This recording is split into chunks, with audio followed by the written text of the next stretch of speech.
এই এই ভাই কাঁচা ধান কাটতেছেন কে? এই ভাই এদিকে আনেন, এদিকে আনেন, এদিকে আনেন। কি হইছে ভাই? এই এদিকে আনেন, এদিকে আনেন। এই ভাই এদিকে আনেন, এদিকে আনেন। কি হইছে কোন এই আপনার এদিকে আনেন, এদিকে আনেন, এদিকে আনেন, এদিকে আনেন আগে ভাই। এদিকে আসেন। এই আপনি এদিকে আসেন। হ্যাঁ আপনার এদিকে আসেন, এদিকে আসেন। বলেন কি হইছে? সর্বনাশ করে লেছেন, আপনারা দেশের সম্পদ নষ্ট করতেছেন। দাঁড়ান ভাই।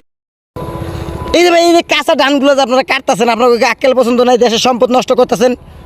হ্যাঁ এই যে কাঁচা ধানগুলো আপনারা কেডা কাটবার কইছে? কোন মদনে কাটবার কইছে? আন্নে কেরা আমি এলাকায় বেরবার আইছি, একটু ওই ধানগুলোর ভিউ দেখতেছি, ভিউ। আর আপনারা এই কাঁচা ধানগুলো কাটতেছেন কেন? কাঁচা ধান আন্নের কেরা কইছে? আঙ্গুর বড় ভাই পাঠাইছে আঙ্গুর 3 ভাইয়ের ধান কাটবার লেগে। আপনার বড় ভাই বেড়াইছে? হ্যাঁ। তাহলে আপনার বড় ভাই মনে হচ্ছে যে আপনার চেয়ে বেশি বোকা। আপনার বড় ভাই কইছে বুকা? আমি কইলাম আঙ্গুর বড় ভাই অনেক চালাক, আমরা হইছে অনেক চালাক। তাই নাকি? কাঁচা